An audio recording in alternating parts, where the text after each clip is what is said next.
बिस्मिल्लाहिर्रहमानिर्रहीम। अस्सलाम वालेकुम। आप देख रहे हैं हालात। मैं हूं सईद चौधरी। ये 2-3 दिन से एक ख़त है chief justice Lahore high court के नाम किसी शहरी का। वो हमारे जो दोस्तों के व्हाट्सएप ग्रुप्स हैं उनमें वो शेयर किया जा रहा है बड़े तसल्सल के साथ। रोज़ाना वो कोई ना कोई दोस्त भेजता है किसी न किसी ग्रुप में। वो ख़त है क्या, उसकी इबारत क्या है, क्या ये फेक नाम से कोई ख़त जारी हुआ है, वो बंदा असली है जिसने ख़त भेजा है, नहीं है, इस पर बात करेंगे। और फिर मुस्लिम लीग नून के जो तंजीमी इजलास हो रहे हैं, सरगोदा डिवीज़न का इजलास था, वहाँ बड़ा तंदो तेज़ लहजा था मुस्लिम लीग नून के कायद का, नवाज शरीफ का। और मरियम नवाज़ ने जो खिताब किया है तो उसमें बिटवीन द लाइन या बैनुल सतूर वो एक बड़ी बात कर गई हैं, उस पर बात करेंगे। और फिर हमारे वज़ीर आज़म जनाब इमरान खान साहब जो हैं, इन्होंने एक ऐसा कमाल का काम किया है जिसकी तारीख़ में मिसाल नहीं मिलती, और उसका कोई फ़ायदा हुआ है, होगा, नहीं होगा, इस पर थोड़ा सा जिक्र करेंगे। लेकिन इससे पहले वो वज़ीर आज़म साहब के जो खिताब है उसमें उन्होंने फरमाया ना कि जो करप्ट निज़ाम से फ़ायदा उठाने वाले लोग हैं वो इलेक्ट्रॉनिक वोटिंग मशीनों की मुखालफत कर रहे हैं वगैरह वगैरह। उसी इजलास में जिसकी मैं बात कर रहा हूँ, बड़ी अहम बड़ी अहम उन्होंने कोई वारदात डाली है। तो ये 20 अगस्त को, परसों यानी इलेक्शन थे कनाडा में।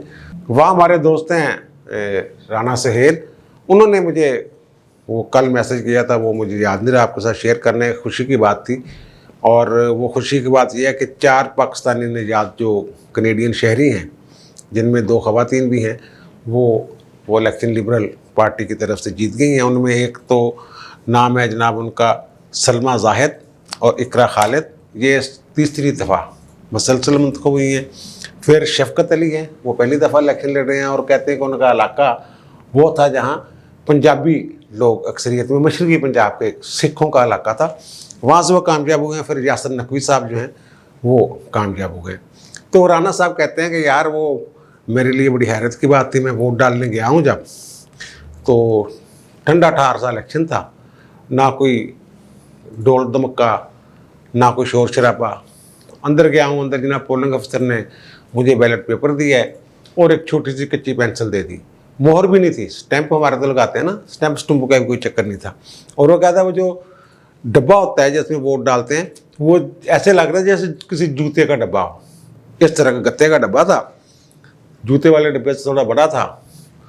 वो मैंने उस पेंसिल के साथ निशान लगाया अपनी मर्ज़ी के उम्मीदवार के सामने, उस डब्बे में डाला, उसने पेंसिल वापस ले ली मुझसे, मेरे बाद जो आया उसको दे दी। इन इस तरह का वो कह रहे पोलिंग का अमन था। और फिर हाथों हाथ गिनती होगी, रिज़ल्ट का भी ऐलान कर दिया। ना वहाँ फ़ौज थी, ना रेंजर थी, बल्कि पुलिस का भी कोई एक भी सिपाही उस पोलिंग स्टेशन पर नहीं था जहाँ मैं था। तो इस तरह के इस तरह की पोलिंग होती है, इस तरह के इलेक्शन होते हैं दुनिया में, जब अदारों पर और सिस्टम पर लोगों का एतमाद हो ना खान साहब, फिर ये मशीनों की ज़रूरत नहीं होती।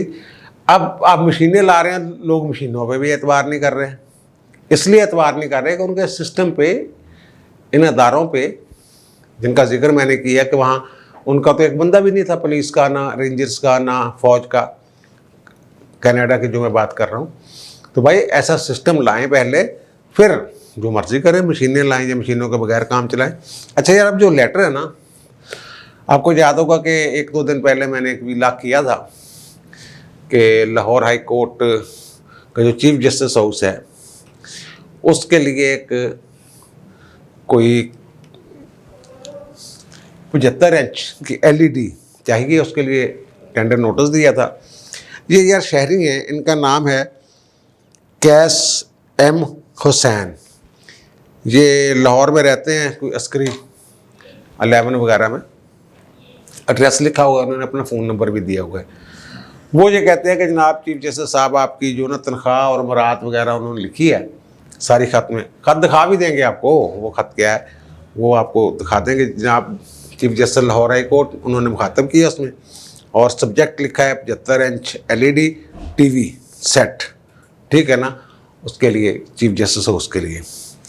तो वो कहते हैं जनाब आपकी, उन्होंने उनकी पूरी सैलरी और मुराद वगैरह बताई हैं कि बेसिक सैलरी आपकी 7,13,200 है और सुपीरियर जुडिशल अलाउंस है 2,69,525 और फिर मेडिकल अलाउंस है 67,000 समथिंग और ये टोटल बन जाती है 10,50,536।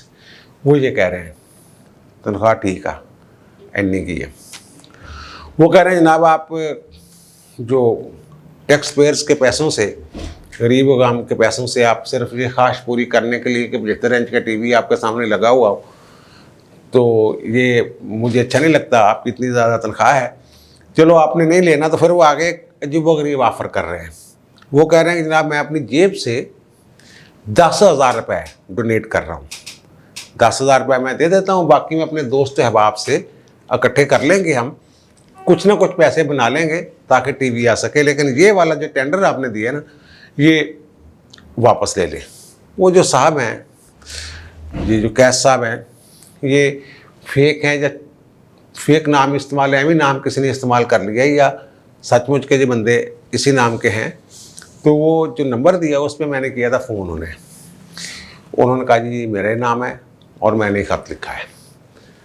तो बहरहाल ये पता नहीं इस ख़त का नतीजा क्या निकलता, क्या वापस होना और क्या नहीं होना।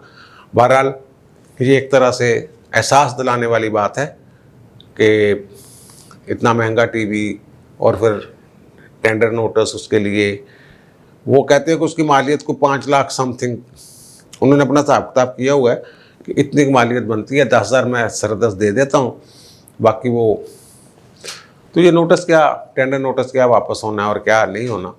तो ये तो फिर वो पहले व्लॉग में मैंने जिक्र किया था नवाज शरीफ के खिताब का एक, जिसमें वो कहते हैं कि जनाब मुझे पकड़ के त्यारा केस में अंदर कर दिया गया और कैसे गन पॉइंट पे 12 बंदूकें थी तनी हुई और जनरल महमूद का नाम वगैरह। तो उनका जो खिताब है उन्होंने ये भी कहा कि देखें कि मुझे हाईजैकर बना दिया। एक तो ये बात की है, उन्होंने कहा जी यहाँ इस मुल्क में कभी वज़ीर आज़म को फांसी दी गई, कभी जलावतन कर दिया गया, कभी वैसे भी दहशतगर्दी में भी बेनज़ीर मोहतरमा जो है वो शहीद हो गई थी। तो वो कहते हैं कि जनाब ये सलूक मुंतखब वज़ीर आज़म के साथ वो लोग कर रहे हैं जो अपनी हदूद में नहीं रहते, जिनका कोई काम नहीं है लेकिन वो सियासत में मुदाखलत करते हैं। एक तरह से उन्होंने बताया कि ना मेरे साथ बड़ा जुल्म हुआ है, तो उन्होंने कहा कि वो लोग जालिम हैं जो हदूद से तजावज़ करते हैं। अब मरीम नवाज़ शरीफ साहबा जो हैं वो अपने खिताब में क्या कहती हैं, वो कहती हैं कि जनाब एक आग का दरिया अबूर किया है मियाँ नवाज शरीफ ने और मज़लूमों को ज़बान दी। उनका ना सिर्फ मज़लूमों को ज़बान दी है, यानी वो हर बंदा जो कह रहा है वोट को इज्जत दो वाली बात, बल्कि जालिम को भी लगाम दी। और नून लीग को तोड़ने वाली बातें जो वो सारी ऐसी गपशप ही है, नहीं है, वो है भी बात ठीक उनकी। वो जालिमों को लगाम दी वाली क्या बात है? इसका मतलब ये है कि वो ये समझ रहे हैं नून लीग वाले कि जो नवाज शरीफ का बयानिया था वोट को इज्जत दो, उसने जालिम के, जिनको वो जालिम कह रहे हैं, उनके कदम रोक दिए हैं या हाथ रोक दिए हैं, जो भी इसका मतलब निकलता है।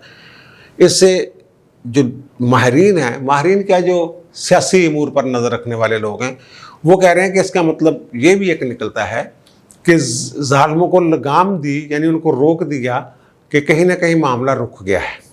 वो वाला मामला जो अदारे मुदाखलत करते थे मुख्तलिफ मामलात में, सियासत में, अपनी आईनी हदूद से तजावज़ करके, वो कहीं ना कहीं रुक गया है। और यही वजह है कि जो मैं कह रहा हूँ कि उनकी बड़ी फातिहाना चाल डाल बन गई है नवाज शरीफ की। और ये भी अफवाहें हैं कि उन्होंने अपना वो नवंबर दिसंबर में कोई तैयारी का वापसी का, लेकिन वो सारी जो बातें हैं वो फ़ोन पर राब्ते भी हो रहे हैं लोगों के साथ, जो भी हो रहा है वो जब तक केयर टेकर गवर्नमेंट नहीं बनेगी, मेरी इतला के मुताबिक नवाज शरीफ साहब आना भी चाहेंगे तो उनके करीबी लोग उन्हें नहीं आने देंगे। वो हो सकता है वो कह रहे हो कि जनाब मैंने दिसंबर में जाना है, नवंबर में जाना है, वहाँ बातें हो रही होगी ना, लेकिन वो कोई उनको आने नहीं देगा जब तक इलेक्शन का ऐलान ना हो जाए, केयर टेकर हुकूमत जो है वो निज़ाम संभाल ना ले। ज़ाहिर है इनके जाने के बाद आइनी तौर पर केयर टेकर गवर्नमेंट बननी होती है ना, इमरान खान ने थोड़ा करवाना होता है इलेक्शन, तो तब तक वो नहीं आएंगे। और अब इमरान खान साहब की जो कारकर्दगी है, मैं ये सोच रहा था कि इमरान खान साहब के जो है ना कारनामे, मसलन वो क्या एहसास प्रोग्राम, सेहत कार्ड, रिवर राबड़ी प्रोजेक्ट, सड़कों के इफ्तिताह, इस तरह की चीज़ें वो निकालूं। तो वो मेरे साथ एक साहब हैं जो रिसर्च कर देते हैं मुझे थोड़ी बहुत, उनसे मैंने कहा यार इनका ज़रा पता तो करो क्या क्या है। उनके कहा चौधरी साहब सारा कुछ चरवाई है। रिवर राबड़ी प्रोजेक्ट शुरू करके शहबाज शरीफ गवर्नमेंट ने इसको नाकाम डिक्लेयर करके बंद कर दिया था डब्बे में। जैसे फिल्म नहीं पहले एक शो के बाद ही डब्बे में बंद कर देते हैं, डब्बा फिल्म उसको कहते हैं, वो एक प्रोजेक्ट था, वो डब्बे में बंद कर दिया था। अब ये जो लेके फिर रहे हैं कि पता नहीं कितने एकड़ और ये वो हाई कोर्ट से स्टे है, इनकी हुकूमत गुजर जानी है, स्टे चलते रहने हैं। एहसास प्रोग्राम, बेनज़ीर प्रोग्राम, वो सारे मिलते जुलते थे। एजुकेशन के जो तालीम के और स्कॉलरशिप के जो प्रोग्राम शुरू किए थे साबका हुकूमतों ने, वो बंद हो गए हुए हैं। लेकिन ये कहते हैं कि जनाब कल इन्होंने फरमाया कि जनाब जो साजिश पाकिस्तान के ख़िलाफ़ हुई है न्यूजीलैंड वाली, उसको ओपन कर दें।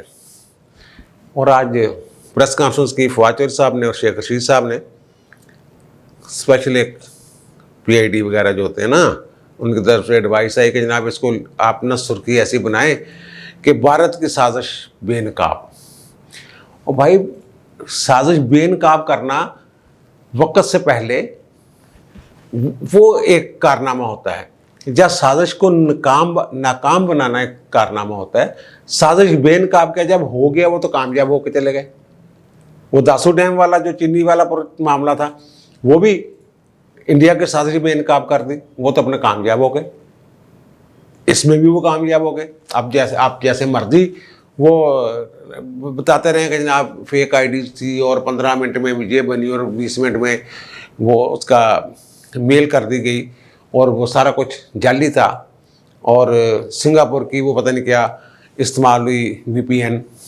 तो ये सारी बातें जो है ना, ये तो खुद को बदनामी वाली बात, अपने आप को बदनाम करने वाली बात है।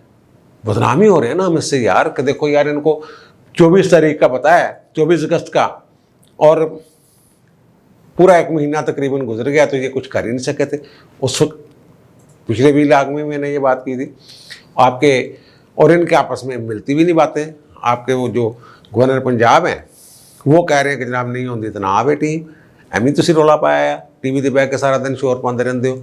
बल्कि जब वो टीमें आ जाती है गैर मुल्की, वो कह रहे हैं सरकारी तौर पर बयान जारी हुआ उनका, तो वो तो कारोबार यहाँ इकानमी को बड़ा नुकसान होता है, दुकानें बंद होती हैं, जितने दिन मैच होता है उस दिन मार्केटें बंद करनी पड़ती हैं, ताजरों का नुकसान होता है, मुल्कों कौम का नुकसान होता है। ठीक है, नहीं होते तो ना नहीं, यार एवं मेरा अपना ख्याल है, उन्होंने ख्याल है। बहरहाल वो असल में यार थोड़ी बहुत जो दुनिया में तासर है ना कि पाकिस्तान में दहशतगर्दी बड़ी होती है, उस तासर को ख़त्म करने के लिए ये शुरू हुआ था कि गैर मुल्की खिलाड़ियों को श्रीलंका के बाद नहीं आ रहे थे तो आ जाए। और जब वो नवाज शरीफ के दौर में नजम सेठी लेके आया था पाकिस्तान सुपर लीग के लिए, PSL के लिए कुछ खिलाड़ियों को, तो उस वक्त तो ये पता नहीं टीचर कह दिया था इसने, इमरान खान ने, कि मैं आऊँगा तो मैं ये कर दूँगा, मैं तगड़े खिलाड़ी लेके आऊँगा। वो आए हैं, आगे चले गए हैं। और जब न्यूजीलैंड की टीम आना थी उस वक्त इनके जो कवाल हैं और हमनवा खान साहब के, वो इसको कहते हैं वाह जी वाह, खान साहब देखें जनाब न्यूजीलैंड की टीम आ रही है, ये है वो है। कामयाबी खान साहब की टीम आ रही है। अब टीम गई है तो ये किसी की नाकामी है? नाकामी फिर उसी की है ना जिसकी कामयाबी थी। लेकिन ये साजिश है, साजिश होगी, आप उसको कंट्रोल करते। अच्छा यार, अपना वो जो एक कमाल का काम हमारे वज़ीर-ए-आज़म साहब ने किया आज, अपने ही जो काबीना के अरकान है वज़ीर, उनके साथ वज़ीर-ए-आज़म साहब ने एक एग्रीमेंट साइन किया है, परफॉर्मेंस एग्रीमेंट, कारकर्दगी। वो जनाब ये काम है, उसमें कोई 8-10 पॉइंट हैं कि ये करेंगे, गुड गवर्नेंस होगी, हुकूमती एजेंडे को आवाम तक पहुँचाएँगे, इस्लाही एजेंडा लेके आएंगे, सालाना अहदाफ मुकर्रर करेंगे, मौसर परफार्मेंस ऑडिट के लिए बेस लाइन फ्राहम करेंगे। इस तरह के मुख्तलिफ अहमी ख्याली सी चीज़ें नहीं होती इस तरह की। यानी वज़ीर आज़म साहब अपनी काबीना वज़ीरों के साथ एक साइन कर रहे हैं माहदा कि जनाब आप कारकर्दगी ये 10 पॉइंट हैं, तो आप कारकर्दगी दिखाएँ, कोई लाएअमल बनाएँ, कोई ये 2019 से ये काम चल रहा है कि जनाब पहले वो पायलट प्रोजेक्ट के तौर पे चंद एक साइन किए, अब वो सारी जितनी भी वजारतें और महकमे हैं सब के वज़ीरों ने साइन किए, वज़ीर आज़म के साथ एग्रीमेंट किया है। वही अगर इस एग्रीमेंट की खिलाफ वर्जी होती है तो आप अदालत में जाएंगे, क्या करेंगे? अब वज़ीर आज़म के तौर पर यार वैसे ही रोज़ाना उनसे रिपोर्ट मांग सकते हैं कि भाई जी आज तुम कीता शाम को आके दसो ना सारा कुछ, फलां काम आपके ज़िम्मे लगाया था, फलां ड्यूटी आपके ज़िम्मे लगाई थी, वो कहाँ है, कहाँ क्या पेशरफ्त हुई इसमें, ये पूछना होता है। वो एग्रीमेंट से क्या फ़ायदा होगा? वो वज़ीरों का भी पूरा दिन आज ज़ाया हो गया, वो साइन करने में निकल गया, और कौम के भी कोई 20-25 मिनट ज़ाया हो गए क्योंकि वो लाइव दिखा रहे थे, वो तकरीर शकरीर उनकी, वो सारा कुछ जो भी था। तो ये ऐसे कारकर्दगी कैसे बन जाएगी? ये मेरी समझ से तो बाहर है कि क्या वो एग्रीमेंट साइन होने से। मैंने वैसे कहीं पढ़ा नहीं कि आज तक किसी मुल्क के वज़ीर आज़म ने अपने वज़ीरों के साथ कोई माहदा किया हो इस तरह का परफॉर्मेंस एग्रीमेंट। ये आइडिया कहाँ से आया है, किसने दिया है? कोई रूहानी मामला है या दुनियावी मामला है, लेकिन इसकी कोई मिसाल मिलती नहीं है। अगर आपने चेक करना है वो तो आपने कारकर्दगी मैंने अर्ज़ किया ना कि डेली रोज़ाना की बुनियाद पर उन्हें कह सकते हैं भाई दिखाओ आज क्या क्या काम किया, क्या क्या नहीं हुआ। जो नहीं करते काम उनको आप निकालें। ये समझते हैं जो महकमा ख़जाना में फिट नहीं है ना बंदा, इसको निकाल के आप ट्रांसपोर्ट वाले महकमे ले जाएं, ट्रांसपोर्ट वाले को ले जाएं, मवासलात वाले को ले जाएं डाक खाने में, और डाक खाने पता नहीं बस ऐसे यार वो मुख्तलिफ करते रहते हैं, उथल बथल जो एक ही टीम है वही उनको ऐसे ही वो देते रहते हैं। बहरहाल ये अब तक अगर कोई नहीं बना लाया अमल 3 सालों में, 2 साल का क्या, ये अगले 2 साल के लिए एग्रीमेंट है, तो अगले 2 साल में क्या हो जाएगा? ऐसे एग्रीमेंटों वगैरह से काम शाम नहीं बनते, काम टाइम पे उठना पड़ता है सुबह। वो जो जिन्होंने काम करना होता है ना वो फजर की नमाज के बाद मीटिंग कर रहे होते हैं, और जो सरकारी अफसर हैं वो परेशान होते हैं कि यार कितना पहुंचना इतनी जल्दी मीटिंग दे विच, रात को तो 11 बजे जान छुट्टी थी। अगर आप खुद ही 1 बजे उठना है आपने, और 1 बजे उठने के बाद कई वज़ीर तो आके घरों को जा चुके होते हैं जिस वक्त आपने वज़ीर आज़म हाउस पहुँचना होता है, तो फिर कारकर्दगी ऐसी होगी जैसी नज़र आ रही है। अब तक के लिए इतना ही, मुझे दीजिए इजाज़त, इंशाल्लाह दोबारा मुलाकात होगी कल नए विला के साथ। अल्लाह हाफ़िज़।